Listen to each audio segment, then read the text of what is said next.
ಎಲ್ಲರಿಗೂ ನಮಸ್ಕಾರ. ಕೃಷ್ಣ ಅವತಾರದ ಕಥೆಯನ್ನು ಮತ್ತೆ ಮುಂದುವರಿಸೋಣ. ದ್ವೈಪರು ಮೋಸನ ಕುಕೃತ್ಯಗಳನ್ನು ಎಲ್ಲ ಬಯಲಿಗೆ ತರ್ತಾರೆ. ಆನಂತರ ಅವನು ಸಾಯೋ ಹಾಗಾಗತ್ತೆ. ಅಡವಿ ಜನರಿಗೂ ಮತ್ತು ಆಶ್ರಮವಾಸಿಗಳಿಗೂ ಒಂದು ರೀತಿಯ ಗೆಳೆತನ ಬೆಳೀತಾ ಬರುತ್ತೆ. ಇನ್ನು ಗೌತಮರು ತೀರ್ಕೊಂಡಿದ್ದಂತಹ ಆಶ್ರಮ, ಗೋಧೂಳಿ ಆಶ್ರಮವನ್ನು ಎಲ್ಲರೂ ಸೇರಿ ಕಟ್ತಾರೆ. ಕಟ್ಟಿದ ನಂತರ ಒಂದು ದಿನ ಈ ಸತ್ಯವತಿ ತನ್ನ ಇಬ್ಬರು ಸೊಸೆಯರಾದಂತಹ ಕಾಶಿ ರಾಜ್ಯದ ರಾಜಕುಮಾರಿಯರು ಮತ್ತು ವ್ಯಾಸರ ಹೆಂಡತಿಯಾದಂತಹ ಜಾಬಾಲಿ ಇವರನ್ನೆಲ್ಲ ಕರ್ಕೊಂಡು ಅಲ್ಲಿಗೆ ಬರ್ತಾಳೆ. ಈಗ ಗುರುಗಳಿಗೆ ಮುಖ್ಯವಾಗಿ 3 ಸಮಸ್ಯೆ ಎದುರಿರುತ್ತೆ. ಅದೇನು ಅಂತಂದರೆ, ಈ ಒಂದು ಕ್ಷೇತ್ರಕ್ಕೆ ಒಂದು ಹೆಸರಿಡಬೇಕು. ಆ ಹೆಸರು ಹೇಗಿರಬೇಕು ಅಂತಂದರೆ, ಆ ಹೆಸರನ್ನು ಕೇಳಿದ ತಕ್ಷಣ ಎಲ್ಲರಲ್ಲೂ ಭಕ್ತಿಭಾವ ಮೂಡಬೇಕು, ಜನರು ಸದ್ಗುಣವಂತರಾಗಬೇಕು, ಈ ಥರದ ಒಂದು ಹೆಸರನ್ನು ಸೂಚನೆ ಮಾಡಬೇಕು ಅಂತೇಳಿ ಅವ್ರು ಅಂದ್ಕೊಳ್ತಾರೆ. ಎರಡನೇದೇನು ಅಂತಂದರೆ, ಆ ಅಡವಿಯಿಂದ ತಪ್ಪಿಸ್ಕೊಂಡು ಬಂತಹ ಬಣದ ಹೆಣ್ಣು ಮಕ್ಕಳನ್ನು ಇಲ್ಲಿಯ ಜನರು ಒಪ್ಕೋಬೇಕು. ಆ ಅಡವಿ ಜನರು ಮತ್ತು ಆಶ್ರಮವಾಸಿಗಳು ಸ್ನೇಹದಿಂದಲೇ ಇರಬೇಕು. ಯಾವ ಕಾರಣಕ್ಕೂ ಅವ್ರ ಮಧ್ಯೆ ವೈಮನಸ್ಯ ಬರಬಾರ್ದು, ಈ ಥರ ನೋಡ್ಕೋಬೇಕು. 3ನೇ ಸಮಸ್ಯೆ ಅವರ ಸಂಸಾರಕ್ಕೆ ಸಂಬಂಧಿಸಿದ್ದು. ಅದು ಶುಕನ ಮದುವೆ. ಅವನು ಯಾವ ರೀತಿಯಿಂದಲೂ ಮದುವೆ ಮಾಡ್ಕೊಳ್ಳೋಕ್ಕೆ ಒಪ್ತಾ ಇರೋದಿಲ್ಲ. ಇವನಿಗೆ ಏನಾದರೂ ಮಾಡಿ ಮದುವೆ ಮಾಡಿಬಿಡಬೇಕು ಅನ್ನೋದು ಅವ್ರಿಗೆ ಆಸೆ ಇರುತ್ತೆ. ಇನ್ನು ಮೋಸನ ತಂಗಿಯರು ಬಂದಿರ್ತಾರೆ, ಈ ಒಂದು ಆಶ್ರಮಕ್ಕೆ ಬಂದಿರ್ತಾರೆ. ಅವ್ರಿಗೆ ಮತ್ತೆ ಅಡವಿ ಸಮಾಜಕ್ಕೆ ಹೋಗೋಕ್ಕೆ ಇಷ್ಟ ಇರೋದಿಲ್ಲ, ಆಶ್ರಮದಲ್ಲೇ ಇರಬೇಕು ಅನ್ನೋ ಒಂದು ಆಸೆ ಅವ್ರಿಗೆ ಇರುತ್ತೆ. ಇನ್ನು ತಾಯಿ ಶರ್ಮಿಗೆ ಈ ಗುರುಗಳ ಮಗ ಶುಕದೇವನಿಗೆ ಆ ಮೋಸನ ತಂಗಿಯರನ್ನು ಕೊಟ್ಟು ಮದುವೆ ಮಾಡಬೇಕು ಅನ್ನೋ ಒಂದು ಆಸೆ ಚಿಗುರಿರುತ್ತೆ. ಇದರಿಂದ ಆಶ್ರಮಕ್ಕೂ ಮತ್ತು ಅಡವಿ ಜನಕ್ಕೂ ಒಂದು ಬಾಂಧವ್ಯ ಏರ್ಪಾಟಾಗುತ್ತೆ ಅನ್ನೋದು ಅವಳ ಮನಸ್ಸು. ಏಕೆಂದರೆ ಅವಳು ಕೂಡ ಒಬ್ಬ ಅಡವಿ ಬಣಕ್ಕೆ ಸೇರಿದ ಹೆಣ್ಮಗಳು. ಅವಳು ಗೌತಮರನ್ನು ಮದುವೆ ಮಾಡ್ಕೊಂಡಿರ್ತಾಳೆ. ಆನಂತರ ತನ್ನ ಜೀವನದ ಶೈಲಿಯನ್ನೇ ಬದಲಾಯಿಸಿಕೊಂಡು ಅಲ್ಲಿಯ ಜನಕ್ಕೆ ಗುರುಮಾತೆ ಥರ ಇರ್ತಾಳೆ. ಇನ್ನು ಈ ಮೋಸನ ತಂಗಿಯರನ್ನು ಕೂಡ ತಾನು ಅದೇ ರೀತಿ ಬದಲಾಯಿಸ್ಬೋದು ಅನ್ನೋ ಒಂದು ಆಸೆ ಅವಳಲ್ಲಿರುತ್ತೆ. ಆದರೆ ಶುಕನಿಗೆ ಇದು ಇಷ್ಟ ಇರೋದಿಲ್ಲ. ಒಬ್ಬ ಪುರುಷನಿಗೆ ಬದುಕು ಪೂರ್ಣ ಆಗೋಕ್ಕೆ 4 ಆಶ್ರಮಗಳು ಮುಖ್ಯ: ಬ್ರಹ್ಮಚರ್ಯ, ಗೃಹಸ್ಥ, ವಾನಪ್ರಸ್ಥ ಮತ್ತು ಸನ್ಯಾಸ. ಇವು ಒಂದಾದ ನಂತರ ಒಂದು ಆಗಬೇಕು ಅಂತ ಗುರುಗಳು ಹೇಳ್ತಾರೆ. ಆದರೆ ಅವನಿಗೆ ಗೃಹಸ್ಥಾಶ್ರಮದಲ್ಲಿ ಇಷ್ಟ ಇರೋದಿಲ್ಲ. ನೇರವಾಗಿ ಈ ಸನ್ಯಾಸಾಶ್ರಮವನ್ನು ಸ್ವೀಕಾರ ಮಾಡಿಕೊಂಡ್ರೆ ಆತ್ಮ ಸಾಕ್ಷಾತ್ಕಾರವನ್ನು ಮಾಡ್ಕೋಬಹುದು. ಹಾಗಾಗಿ ತಾನು ಅದಕ್ಕೆ ನೇರವಾಗಿ ಹೋಗ್ಬಿಡಬೇಕು ಅನ್ನೋ ಒಂದು ಆಸೆ ಅವನಲ್ಲಿರುತ್ತೆ. ಅವನ ಮನಸ್ಸನ್ನು ಯಾರಿಗೂ ಕೈಲೂ ಬದಲಾಯಿಸೋಕ್ಕೆ ಆಗೋದೇ ಇಲ್ಲ. ಎಲ್ಲರಿಗೂ ಒಂದು ರೀತಿಯ ಯೋಚನೆ ಹತ್ಕೊಳ್ಳುತ್ತೆ, ಹೇಗೆ ಮಾಡಬಹುದು ಇದು ಅಂತ ಹೇಳಿಬಿಟ್ಟು. ಇನ್ನು ಈ ಬಂದಿದ್ದಂತಹ ಸತ್ಯವತಿ ಮತ್ತು ಆ ರಾಜಕುಮಾರಿಯರು, ಅಡವಿ ಜನರು ಎಲ್ಲರೂ ಒಂದು ಕಡೆ ಗುಂಪುಗೂಡಿ ಕೂತ್ಕೊಳ್ತಾರೆ. ಈಗ ಆ ಗುರುಗಳು ಮಾತಾಡ್ತಾರೆ. ಈಗ ನಾವು ಏನು ವಿಚಾರ ಮಾತಾಡಲಿಕ್ಕೆ ಬಂದಿದ್ದೀವಿ ಅಂತ ಹೇಳಿಬಿಟ್ಟು ಹೇಳೋಕ್ಕೆ ಶುರು ಮಾಡ್ತಾರೆ. ಆಗ ಪರಮ ಪೂಜ್ಯ ಮಾತೆ ಹೇಳ್ತಾಳೆ, ದ್ವೈಪನ ಜೊತೆಗೆ ನಾನು ಈಗಾಗಲೇ ಮಾತಾಡಿದ್ದೀನಿ, ಚರ್ಚೆ ಮಾಡಿದ್ದೀನಿ. ಇಲ್ಲಿ ಮುನಿಶ್ರೇಷ್ಠರಾದ ಪರಾಶರರ ದೇಹವನ್ನು ಅಗ್ನಿದೇವತೆಗೆ ಅರ್ಪಿಸಿತ್ತು ಅಂಥೇಳಿ ಹೇಳ್ತಾಳೆ. ಒಂದು ಕ್ಷಣ ಅವಳ ಮನಸ್ಸು ಆ ಹಿಂದಿನ ಘಟನೆಗಳ ಕಡೆ ತಿರುಗುತ್ತೆ. ಗೋಧೂಳಿಯ ಜೀವನವನ್ನು ಪರಿವರ್ತನೆ ಮಾಡಿದ ಘಟನೆಗಳೆಲ್ಲ ಅವಳು ನೆನೆಸ್ಕೊತಾ ಹೋಗ್ತಾಳೆ. ಅದೇ ಘಟನೆಗಳೇ ತನ್ನ ಬದುಕನ್ನು ಕೂಡ ಬದಲಾಯಿಸಿದ್ದು ಅವಳಿಗೆ ಚೆನ್ನಾಗಿ ನೆನಪಿರುತ್ತೆ.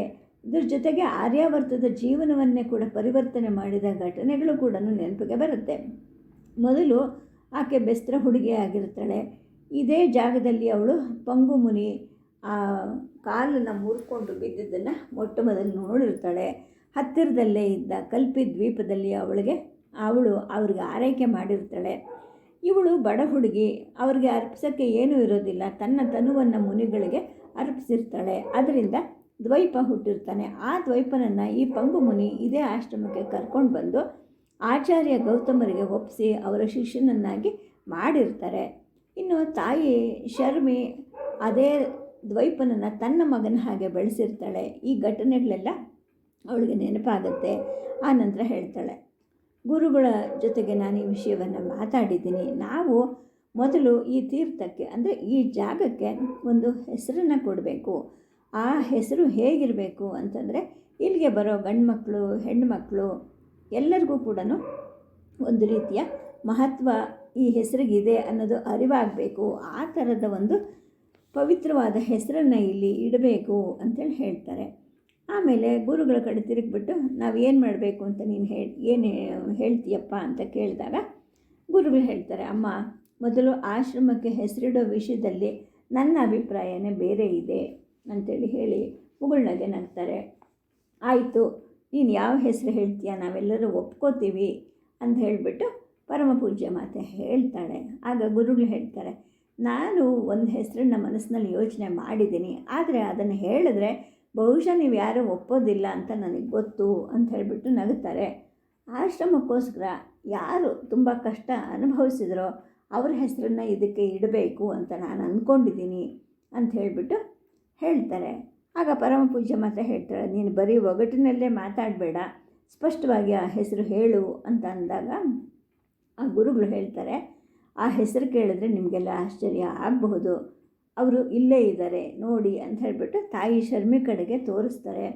ಪರಮ ಪೂಜ್ಯ ಮಾತೆಗೆ ಆಶ್ಚರ್ಯ ಆಗುತ್ತೆ. ತಾಯಿ ಶರ್ಮಿ ಅಂತ ಹೆಸರಿಡಬೇಕಾ, ಶರ್ಮಿ ತೀರ್ಥ ಅಂತ ಇಡಬೇಕಾ ಅಂತ ಹೇಳಿಬಿಟ್ಟು ಕೇಳ್ತಾಳೆ. ಇದರಿಂದ ಒಟ್ಟಿಗೆಗೆ ಬಹಳ ಸಿಟ್ಟು ಬರುತ್ತೆ. ಏಕೆಂದರೆ ಅವಳು ಕೂಡ ಆಶ್ರಮಕ್ಕೋಸ್ಕರ ಸಾಕಷ್ಟು ದುಡಿದಿರ್ತಾಳೆ, ವಾಜಪೇಯಿ ಯಜ್ಞದಲ್ಲಿ ಸಾಕಷ್ಟು ಯಶಸ್ವಿ ಆಗೋ ಹಾಗೆ ಮಾಡಿರ್ತಾಳೆ, ಅನ್ನಪೂರ್ಣೆ ಅಂತ ಅನ್ನಿಸ್ಕೊಳ್ಳೋ ಹಾಗೆ ಎಲ್ಲರಿಗೂ ಆತಿಥ್ಯವನ್ನು ನೀಡಿರ್ತಾಳೆ. ಅಂಥದ್ರಲ್ಲಿ ತನ್ನ ಗಂಡ ಬೇರೆ ಹೆಣ್ಣುಮಗಳ ಹೆಸರನ್ನು ಇಡಬೇಕು ಅಂತ ಹೊರಟಿದ್ದಾನಲ್ಲ ಅಂತ ಅವಳಿಗೊಂದು ರೀತಿಯ ಕಸಿವಿಸಿ ಆಗುತ್ತೆ. ಆಮೇಲೆ ಆ ಗುರುಗಳು ಗೊತ್ತಾಗುತ್ತೆ ಇವರೆಲ್ಲರಿಗೂ ಕೂಡ ಇಷ್ಟ ಆಗ್ತಾ ಇಲ್ಲ ತಾನು ಹೇಳಿದ್ದು ಅಂತ ಹೇಳಿಬಿಟ್ಟು. ಆನಂತರ ಅವರು ಮುಂದುವರಿಸ್ತಾರೆ, ನೋಡಿ ತಾಯಿ ಶರ್ಮಿ ಏನು ಮಾಡೋದು ಅಂದರೆ ದಿವ್ಯ ಮಹಿಷ ಸಂತಾನದ ಜಾತಿಗೂ ಮತ್ತು ಆಶ್ರಮಕ್ಕೂ ಕೂಡ ಸುಖವಾದ ಸಂಬಂಧವನ್ನು ತಂದಿದ್ದಾಳೆ. ಜೊತೆಗೆ ಈ ಆಶ್ರಮಕ್ಕೋಸ್ಕರ ಆಕೆ ತುಂಬ ದಾರುಣವಾದ ಒಂದು ಅನುಭವವನ್ನು ಹೊಂದ್ಕೊಳ್ಳೋ ಹಾಗಾಯಿತು. ತನ್ನ ಗಂಡ ಮತ್ತು ತನ್ನ ಮಕ್ಕಳು ತನ್ನ ಕಣ್ಣೆದುರಿಗೆ ಕೊಲೆ ಆಗ್ತಾ ಇದ್ದದ್ದನ್ನು ನೋಡಿದಾಳೆ. ಅಷ್ಟೆಲ್ಲ ನೋಡಿ ದುಃಖವನ್ನು ಸಹಿಸ್ಕೊಂಡಿದ್ದಾಳೆ. ಜೊತೆಗೆ ಮೊದಲು ಕೂಡ ಇಲ್ಲಿಗೆ ಬರ್ತಿದ್ದಂತಹ ಪ್ರತಿಯೊಬ್ಬ ಶ್ರೋತ್ರಿಯರನ್ನು ಕೂಡ ತನ್ನ ಮಕ್ಕಳು ಅನ್ನೋ ಹಾಗೆ ಕಾಪಾಡಿದ್ದಾಳೆ. ಅನ್ನಪೂರ್ಣ ದೇವಿಯ ಹಾಗೆ ಎಲ್ಲರಿಗೂ ಆಹಾರವನ್ನು ನೀಡಿದ್ದಾಳೆ. ಇನ್ನು ಈಗ ಈ ಆಶ್ರಮದ ಪುನರ್ ನಿರ್ಮಾಣಕ್ಕೋಸ್ಕರ ಆಕೆ ತನ್ನ ಬದುಕನ್ನು ಮೀಸಲಿಟ್ಟಿದ್ದಾಳೆ ಅಂತ ಹೇಳ್ತಾ ಹೋಗ್ತಾರೆ. ಇದನ್ನೆಲ್ಲ ಕೇಳಿ ಶರ್ಮಿಗೆ ಸಿಟ್ಟು ಬರುತ್ತೆ. ದ್ವೈಪ, ಅರ್ಥ ಇಲ್ದಂಗೆ ಹರಟೆ ಕೊಚ್ಚಬೇಡ, ನೀನು ತುಂಟತನ ಮಾಡಬೇಡ. ಚಿಕ್ಕವನಿದ್ದಾಗ ಅಂದರೆ ನೀನು ಏನೇನೋ ಮಾತಾಡ್ತಿದ್ದೆ, ಆವಾಗ ಚಿಕ್ಕವನು ಅಂತ ನಾವು ಅಂದ್ಕೊಳ್ತಿದ್ವಿ, ಈಗ ನೋಡಿದ್ರೆ ಇನ್ನೂ ಆ ಮೂರ್ಖತನ ನಿಂದು ಹೋಗಿಲ್ವಲ್ಲ ಅಂತ ಹೇಳ್ಬಿಟ್ಟು ಕೂಗ್ತಾಳೆ. ಒಂದೇ ಕ್ಷಣ ಆನಂತರ ತನಗೆ ಏನು ತಪ್ಪಾಯಿತು ಅನ್ನೋದು ಅವಳಿಗೆ ಅರ್ಥ ಆಗುತ್ತೆ. ಅಯ್ಯೋ, ಎಲ್ಲರೂ ಗುರುಗಳು ಅಂತ ಇರುವಂತಹ ಈ ವ್ಯಕ್ತಿಯನ್ನು ಈ ಥರ ಬೈತಾ ಇದ್ದೀನಲ್ಲ ಅಂತ ಅಂದ್ಕೊಂಡ್ಬಿಟ್ಟು, ಅಯ್ಯೋ ಏನು ಮಾಡಿಬಿಟ್ಟೆ ನಾನು, ಗುರುಗಳನ್ನು ಬೈದ್ಬಿಟ್ನಲ್ಲ ಅಂದ್ಬಿಟ್ಟು ದಯವಿಟ್ಟು ನನ್ನ ಕ್ಷಮಿಸ್ರಿ ಅಂತ ಹೇಳ್ಬಿಟ್ಟು ಕೇಳ್ತಾಳೆ.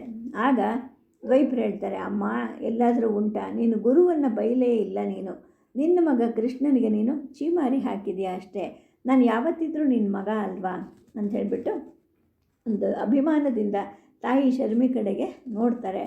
ಆಗ ಆಕೆ ಹೇಳ್ತಾಳೆ, ನೋಡು ನಾನು ಯಾವಾಗಲೂ ಬ್ರಹ್ಮಚಾರಿಣಿ ಆಗಿರಲಿಲ್ಲ, ಒಂದೇ ಒಂದು ವೇದ ಮಂತ್ರವೂ ನನಗೆ ಬರೋದಿಲ್ಲ.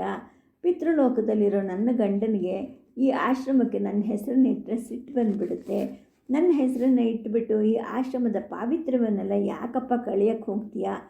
ಇದು ದೇವಲೋಕಕ್ಕೆ ಒಂದು ಹೆಬ್ಬಾಗ್ಲಾಗಿರಬೇಕು. ಎಷ್ಟೊಂದು ಜನ ಪರಿಶುದ್ಧ ಆಗಬೇಕಲ್ವ ಇಲ್ಲಿ. ಜೊತೆಗೆ ಪರಾಶರ ಮುನಿಗಳಿಗೂ ಮತ್ತು ನನ್ನ ಪತಿಯಾದ ಗೌತಮರಿಗೂ ಇದು ಮೀಸಲಾದಂತಹ ಕ್ಷೇತ್ರ. ಈ ಸ್ಥಳಕ್ಕೆ ಪಾವಿತ್ರ್ಯತೆ ಅಂತ ಇದ್ದರೆ ಅದೆಲ್ಲ ಅವರ ಹೆಸರಿನ ನೆನಪಿನ ಫಲ. ಹಾಗಾಗಿ ನನ್ನ ಹೆಸರು ಬೇಡಪ್ಪ ಅಂಥೇಳಿ ಹೇಳ್ತಾಳೆ. ಆಗ ಗುರುಗಳು ಹೇಳ್ತಾರೆ, ಅಮ್ಮ ನೀವು ಹೇಳಿದ್ದೆಲ್ಲ ನಿಜಾನೇ, ಪರಾಶರ ಮುನಿ ಮತ್ತು ಆಚಾರ್ಯ ಗೌತಮರ ನೆನಪೇನೆ ಈ ಆಶ್ರಮದ ಪವಿತ್ರಕ್ಕೆ ಒಂದು ಆಧಾರ ಸ್ತಂಭ ಅಂಥೇಳಿ ಹೇಳ್ತಾರೆ. ಆಗ ತಾಯಿ ಹೇಳ್ತಾಳೆ, ನೋಡು ಬರೀ ಹೆಸರಿದ್ದರೆ ಏನೂ ಉಪಯೋಗ ಇಲ್ಲ, ಇಲ್ಲಿ ಒಬ್ಬ ವಿದ್ವಾಂಸನಾದ ಆಚಾರ್ಯ ಇರಬೇಕು. ನೀನು ನನ್ನ ಆಚಾರ್ಯ ಅಂದರೆ ನನ್ನ ಗಂಡ ಗೌತಮನ ಶಿಷ್ಯ, ಹಾಗಾಗಿ ನೀನು ಇಲ್ಲಿ ಆಚಾರ್ಯನಾಗಿ ಇರಬೇಕು, ಜನರನ್ನು ಸನ್ಮಾರ್ಗದಲ್ಲಿ ಬಾಳೋ ಹಾಗೆ ಮಾಡಬೇಕು. ಬರೀ ಒಂದು ಹೆಸರು ಇಡೋದ್ರಿಂದ ಏನೂ ಉಪಯೋಗ ಇಲ್ಲ ಅಂಥೇಳಿ ಹೇಳ್ತಾಳೆ. ಆಗ ಅವ್ರು ಹೇಳ್ತಾರೆ, ಅಲ್ಲ ನಾನು ಇಲ್ಲಿ ಹೇಗಮ್ಮ ಇರೋಕ್ಕೆ ಸಾಧ್ಯ, ಧರ್ಮಕ್ಷೇತ್ರವನ್ನು ಒಂದು ಸ್ಫೂರ್ತಿ ಕೇಂದ್ರವಾಗಿ ಮಾಡಬೇಕು ಅಂತಷ್ಟೇ ನಾನು ಅಂದ್ಕೊಂಡಿದ್ದು. ಧರ್ಮವನ್ನು ಉಪದೇಶ ಮಾಡಿಕೊಂಡು ವೇದದ ಆರಾಧನೆಯನ್ನು ಮಾಡಿಕೊಂಡು ಜನರನ್ನು ಸನ್ಮಾರ್ಗದಲ್ಲಿ ಬಾಳೋ ಹಾಗೆ ಮಾಡಿಕೊಂಡು ತಿರುಗಾಡ್ತೀನಿ ನಾನು, ಅದು ನನ್ನ ಕರ್ತವ್ಯ ಅಂತೇಳಿ ಹೇಳ್ತಾರೆ. ಆಗ ಶರ್ಮಿಗೆ ದುಃಖ ಆಗುತ್ತೆ.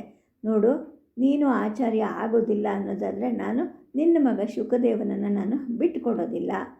ಅವನು ಆ ಭಗವಂತ ಅನಿಸ್ಕೊಂಡವನು ನನ್ನ ಮಕ್ಕಳನ್ನು ಕರ್ಕೊಂಡು ಹೋಗ್ಬಿಟ್ಟ. ಆ ಮಕ್ಕಳಾದರೂ ಬದುಕಿದ್ದಿದ್ರೆ ತಮ್ಮ ತಂದೆಯ ಕೆಲಸವನ್ನು ಅವರು ಮುಂದುವರಿಸ್ತಿದ್ರು, ಅವರು ಆಚಾರ್ಯರಾಗ್ತಿದ್ರು ಅಂತ ಹೇಳಿಬಿಟ್ಟು ಕಣ್ಣಲ್ಲಿ ನೀರು ತುಂಬ್ಕೊತಾಳೆ. ಇನ್ನು ದ್ವೈಪ, ನೀನು ನನ್ನ ಮಗ ಅಂತ ಅಂದ್ಕೊಂಡಿದ್ದೆ, ಆದರೆ ಈಗ ನೋಡಿದ್ರೆ ನಿನಗೆ ಈ ಗೋಧೂಳಿ ಆಶ್ರಮದ ಮೇಲೆ ಪ್ರೀತಿನೇ ಇಲ್ಲ ಅಂತ ಅನ್ನಿಸ್ತಾ ಇದೆ. ಹಾಗಾಗಿ ನೀನು ಆಚಾರ್ಯ ಆಗಬೇಕು. ನೀನು ಆಗಲಿಲ್ಲ ಅಂತಂದರೆ ನಾನಂತೂ ಈ ಶುಕದೇವನನ್ನು ಬಿಟ್ಟುಕೊಡೋದಿಲ್ಲ. ಒಂದು ವೇಳೆ ಅವನು ನನ್ನ ಕೈ ಬಿಟ್ಬಿಟ್ರೆ ಅಂತ ಹೇಳಿಬಿಟ್ಟು ಒಂದು ಕ್ಷಣ ಭಾವಪರವಶತೆಯಿಂದ ಗಂಟಲು ಕಟ್ಟಿ ಅವಳಿಗೆ ಮಾತಾಡಲಿಕ್ಕೆ ಆಗೋದಿಲ್ಲ. ಆಗ ಅಲ್ಲೇ ಇದ್ದ ಪರಮಪೂಜ್ಯ ಮತ್ತೆ ಹೇಳ್ತಾಳೆ, ನೋಡಮ್ಮ, ಶುಕದೇವ ಈಗ ಒಂದು ತೊಡಕನ್ನು ತಂದಿಟ್ಟಿದ್ದಾನೆ ಅಂತ ಹೇಳಿಬಿಟ್ಟು ಹೇಳೋಕ್ಕೆ ಅಂತ ಶುರು ಮಾಡ್ತಾಳೆ. ಅಂದರೆ ಅವನು ಮದುವೆಗೆ ಒಪ್ತಾ ಇಲ್ಲ, ಅವನು ನೇರವಾಗಿ ಸನ್ಯಾಸಾಶ್ರಮ ಸ್ವೀಕಾರ ಮಾಡಬೇಕು ಅಂತ ಹೊರಟಿದ್ದಾನೆ ಅಂತ ಹೇಳ್ಬಿಟ್ಟು ಸತ್ಯವತಿ ಹೇಳ್ತಾಳೆ. ಈ ಮಾತನ್ನು ಶರ್ಮಿ ಆಶ್ಚರ್ಯದಿಂದ ಕೇಳ್ತಾಳೆ. ಅಷ್ಟು ಹೊತ್ತಿಗೆ ಇದನ್ನೆಲ್ಲ ನೋಡ್ತಿದ್ದಂತಹ ಶುಕ ಮುಗುಳ್ನಗೆ ನಗ್ತಾ ಕೂತ್ಕೊಂಡಿರ್ತಾನೆ. ಏಕೆಂದರೆ ಇವರೆಲ್ಲರೂ ತನ್ನನ್ನು ಒಂದು ಈ ಗೃಹಸ್ಥಾಶ್ರಮಕ್ಕೆ ಸಿಕ್ಕಿಸ್ಬೇಕು ಅಂತ ಎಷ್ಟು ಪ್ರಯತ್ನ ಪಡ್ತಾ ಇದ್ದಾರಲ್ಲ ಅಂತ ಅವನು ನೋಡ್ತಾ ಕೂತಿರ್ತಾನೆ. ಪರಮಪೂಜ್ಯ ಮತ್ತೆ ಹೇಳ್ತಾಳೆ, ಇವನು ತುಂಬ ಸಾಧು ಅಂತ ಅಂದ್ಕೊಂಡಿದ್ವಿ, ಆದರೆ ಈಗ ನೋಡಿದ್ರೆ ಎಷ್ಟು ದೊಡ್ಡ ಸಮಸ್ಯೆಯನ್ನು ತಂದಿಡ್ತಾ ಇದ್ದಾನೆ. ಇವನ ಸಮಸ್ಯೆ ಒಂದು ಇತ್ಯರ್ಥ ಆಗಿಬಿಟ್ರೆ ಉಳಿದ ಸಮಸ್ಯೆಗಳೆಲ್ಲ ತಾವಾಗೇ ಪರಿಹಾರ ಆಗುತ್ತೆ ಅಂತೇಳಿ ಹೇಳ್ತಾಳೆ. ಆಗ ಗುರುಗಳ ಮುಖದಲ್ಲಿ ಒಂದು ಮಂದಹಾಸ ಮೂಡುತ್ತೆ. ಆಮೇಲೆ ಅವರು ಸತ್ಯವತಿಯನ್ನು ಕೇಳ್ತಾರೆ, ಅಮ್ಮ, ಇವನು ಗೃಹಸ್ಥಾಶ್ರಮಿ ಆಗೋ ಹಾಗೆ ನೀವು ಅವನನ್ನು ಮನವೊಲಿಸ್ಬೇಕು ಅಂತೇಳಿ ಕೇಳ್ತಾರೆ. ಆಗ ಆಕೆನೂ ಹೇಳ್ತಾಳೆ, ನಾನು ಮತ್ತು ಜಾಬಾಲಿ ಇಬ್ಬರು ಎಷ್ಟೊಂದು ಕಷ್ಟಪಟ್ವಿ, ಇಬ್ಬರು ಶಕ್ತಿ ಮೀರಿ ಪ್ರಯತ್ನ ಮಾಡಿದ್ವಿ. ಆದರೆ ನಾವು ಏನು ಹೇಳಿದ್ರು ಕೂಡ ಇವನು ಬರೀ ಮುಗುಳ್ನಗೆ ಬೀರ್ತಾ ಕೂತಿರ್ತಾನೆ. ಅವ್ನ ನಗು ನೋಡಿದ್ರೆ ನಮಗೆ ಸಿಟ್ಟು ಬಂದುಬಿಡುತ್ತೆ, ತುಂಬ ರೇಗೋ ಹಾಗಾಗುತ್ತೆ. ಇವನು ನೋಡಿದ್ರೆ ಗೃಹಸ್ಥಾಶ್ರಮ ಆಗೋ ಮನಸ್ಸೇ ಮಾಡ್ತಾ ಇಲ್ಲ, ಸನ್ಯಾಸಿ ಆಗಬೇಕು ಅಂತ ಇದ್ದಾನೆ ಅಂತೇಳಿ ಹೇಳ್ತಾಳೆ. ಆ ಮಾತನ್ನೆಲ್ಲ ಕೇಳಿಸ್ಕೊಳ್ತಿದ್ದ ವಟಿಕನು ಈಗ ಮಾತಾಡಲಿಕ್ಕೆ ಶುರು ಮಾಡ್ತಾಳೆ. ನೋಡಿ, ಶುಕದೇವ ಒಬ್ಬನೇ ನನಗೆ ಮಗ, ಅವನು ಗೃಹಸ್ಥಾಶ್ರಮಿ ಆಗಬೇಕು ಅಂತ ನನ್ನ ಆಸೆ.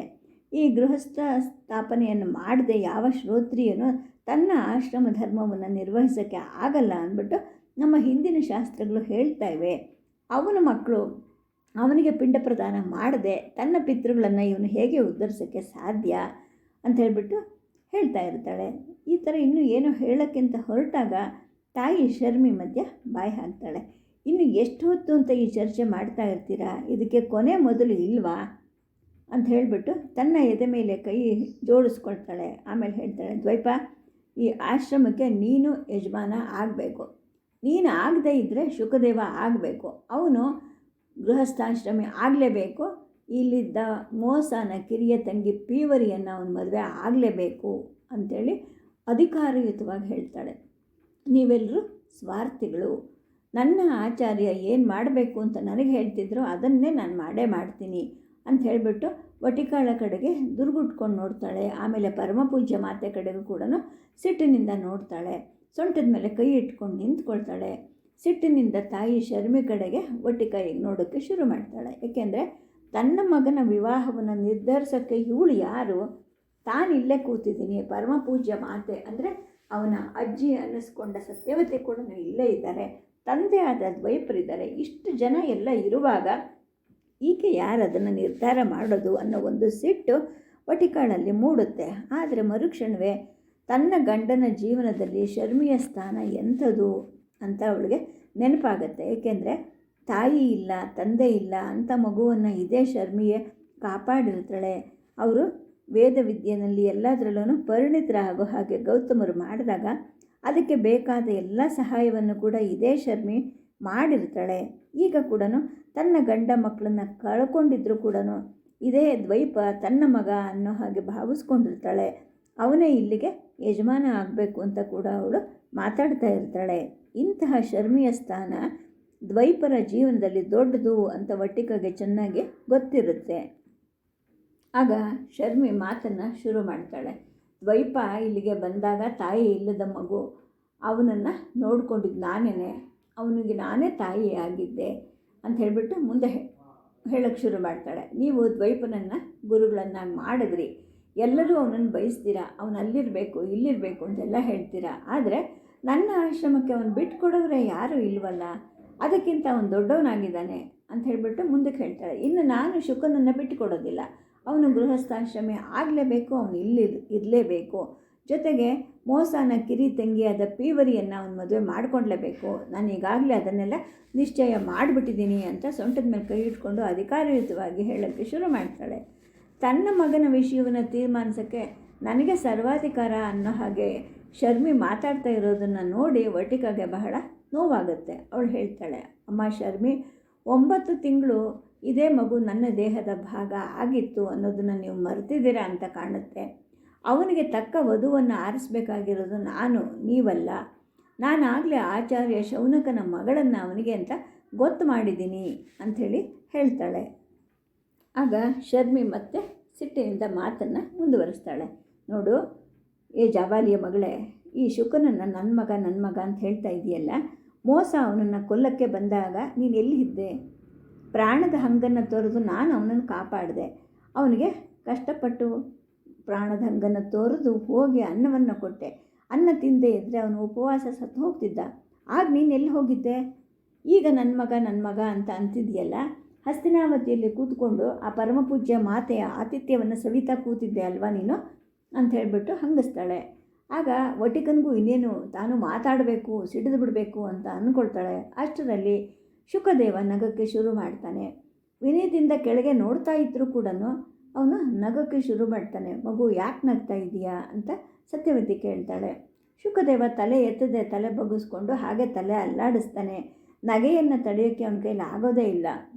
ಯಾಕೆ ನಗ್ತಾ ಇದೆಯಾ ಹೇಳು ಅಂತ ಮತ್ತೆ ಆ ಪರಮಪೂಜ್ಯ ಮಾತೆ ಕೇಳಿದಾಗ ಅವನಿಗೆ ನಗುವನ್ನು ನಿಲ್ಲಿಸೋಕ್ಕೆ ಸಾಧ್ಯವಿಲ್ಲ. ಆನಂತರ ಕೈ ಜೋಡಿಸಿ ಹೇಳ್ತಾನೆ, ಕ್ಷಮಿಸಿ ಪರಮಪೂಜ್ಯ ಮಾತೆ, ಎಲ್ಲರೂ ದಯವಿಟ್ಟು ಕ್ಷಮಿಸಿ, ನನಗೆ ನಗದೇ ಇರೋಕ್ಕೆ ಸಾಧ್ಯನೇ ಆಗ್ತಾ ಇಲ್ಲ, ನಗು ತಡ್ಕೊಳ್ಳೋಕೆ ಆಗ್ತಾ ಇಲ್ಲ, ಅದಕ್ಕೆ ನಗ್ತಾ ಇದ್ದೀನಿ ಅಂಥೇಳಿ ಹೇಳ್ತಾನೆ. ಆದರೆ ಯಾಕೆ ನಗ್ತಾ ಇದೆಯಾ ಹೇಳು, ಏನು ನೋಡಿದೆ ನೀನು, ನಮ್ಮ ಜೊತೆ ಹಂಚ್ಕೊ, ನಾವು ಕೂಡ ಒಂದು ಸ್ವಲ್ಪ ನಗೋಣ ಅಂತ ಮಾತೆ ಹೇಳ್ತಾಳೆ. ಆಗ ಆ ಶುಕದೇವ ಕಷ್ಟಪಟ್ಟು ನಗೆಯನ್ನು ತಡ್ಕೊಳ್ತಾನೆ. ಆಮೇಲೆ ಹೇಳ್ತಾನೆ, ನನಗೆ ತುಂಬ ಆಶ್ಚರ್ಯ ಏನು ಅಂದರೆ, ಇವರಿಬ್ಬರಲ್ಲಿ ಯಾರು ನನ್ನ ತಾಯಿ ಅಂತ ಹೇಳಿಬಿಟ್ಟು ಮತ್ತೆ ಗಹಗಹಿಸಿ ನಗಕ್ಕೆ ಶುರು ಮಾಡ್ತಾನೆ. ಹೊಟ್ಟೆಯನ್ನು ಹಿಡ್ಕೊಂಡು ಉರುಳಾಡ್ಕೊಂಡು ನಗ್ತಾ ಇರ್ತಾನೆ. ಆನಂತರ ವಟಿಕಾಳ ಕಡೆಗೆ ಮತ್ತು ತಾಯಿ ಶರ್ಮಿಯ ಕಡೆಗೆ ಬೆರಳು ಮಾಡಿ ತೋರಿಸ್ತಾನೆ. ಅಂದರೆ ಇಬ್ಬರು ತಾಯಂದ್ರ ಮಗ ನಾನು, ಸ್ವಲ್ಪ ವಿಚಿತ್ರ ಮತ್ತು ಅಪೂರ್ವ ಅಲ್ವಾ ಅಂತ ಮತ್ತೆ ನಗ್ತಾನೆ. ಅಥವಾ ನನಗೆ ತಾಯಿನೇ ಇಲ್ವಾ, ಎಲ್ಲರೂ ನನಗೆ ನನ್ನ ಮಗ ಅಂತ ಇದ್ದಾರಲ್ಲ ಅಂಥೇಳಿ ಮತ್ತೆ ನಗ್ತಾನೆ. ಇಷ್ಟೊಂದು ಸ್ವಾರ್ಥ ಬೇಡ ಮಗು, ಏನು ಕಂಡು ನಗ್ತಾ ಇದೆಯಾ ಹೇಳು, ನಮಗೂ ಸಂತೋಷ ಆಗುತ್ತೆ ಅಂತ ಪರಮಪೂಜ್ಯ ಮಾತೆ ಹೇಳ್ತಾಳೆ. ಆಗ ಮತ್ತೆ ಅವನು ಪ್ರಯಾಸಪಟ್ಟು ತನ್ನ ನಗೆಯನ್ನು ತಡ್ಕೊಳ್ತಾನೆ.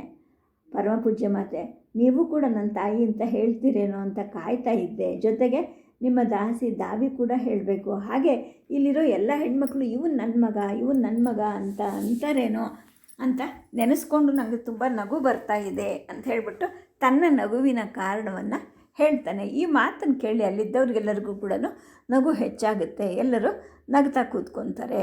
ಸದ್ಯಕ್ಕೆ ಕಥೆಯನ್ನು ನಿಲ್ಲಿಸಿರ್ತೀನಿ. ನಮಸ್ಕಾರ.